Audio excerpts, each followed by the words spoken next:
The streets were soaked with rain. New York's skyline was buried under mist and clouds. Cold gusts of wind made everyone walk faster, except for one boy Adam who trudged slowly, an old backpack hanging loosely from his shoulders. His eyes carried the kind of weariness that wasn't just physical, it came from drifting through life without direction. Adam was 22. Born in America, but life had never let him get close to his dreams. After high school, he went to college, but laziness and aimlessness pushed him out. His friends called him Lazy Adam, and he would laugh it off, as if it wasn't an insult but a definition of who he was. Home wasn't easy either. His mom worked as a waitress in a diner, his dad drove trucks, both worked day and night, yet rent, bills, and debts never seemed to shrink. His mother often told him, "Son, you don't need huge sacrifices to change your life. Small habits are enough." Adam heard her, but he never really listened. For him, tomorrow always mattered more than today, and tomorrow never came. The first turn, an unexpected meeting. One afternoon, while Adam was sitting on a park bench playing games on his phone, an elderly man named George sat beside him. His clothes were simple but clean, and in his hand was a small notebook. "What are you doing, son?" George asked with a warm smile. "Nothing, just killing time," Adam shrugged. "Killing time?" George sighed. "Time isn't killed, son, it passes. There's a difference." Adam chuckled and looked away, but George pulled a pen from his pocket, scribbled something in his notebook, and tore out the page. "Read this when you get the chance." It had only 5 words: small habits, big changes. Adam shoved the note into his pocket and forgot about it. The second turn, a small change. 2 weeks later, Adam's mom fell ill. The doctor said it was nothing serious, just exhaustion and weakness, but she needed rest and proper meals. Seeing her like that stirred something deep inside him. For the first time, he felt he had to change. That night, he found George's note again. Small habits, big changes. He decided that the next day, he would change just one habit: waking up early. On the first day, he woke at 9 a.m.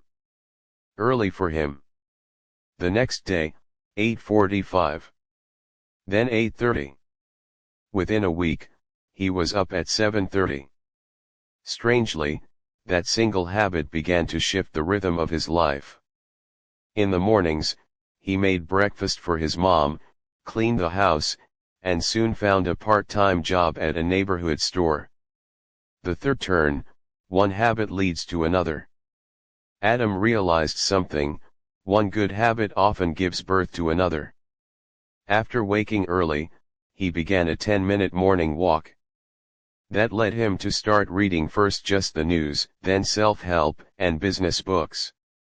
Months later, his mind felt clearer, like a room that had finally been aired out after years of being shut.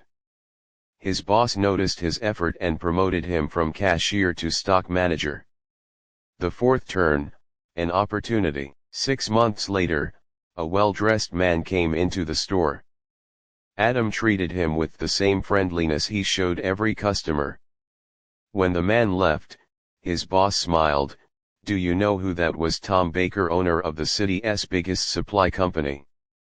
2 weeks later, Adam got a call. "Adam, this is Tom Baker. I saw you working at the store. I like people who work with honesty and care. Come in for an interview." Adam couldn't believe it. He went, got the job instantly, and for the first time, his salary was enough to cover the rent and his mom's medical bills. The final turn, full circle. 2 years later, Adam was managing an entire supply chain division.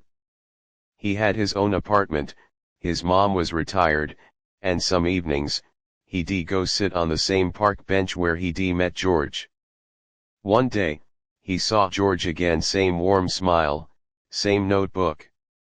You changed my life, George. Adam said, his voice thick with emotion. George simply smiled and said, "No, son. I just gave you the seed. You watered it?" Adam's eyes welled up. He finally understood life's biggest changes rarely come from a single big moment or pure luck. They come from small, consistent habits. The lesson.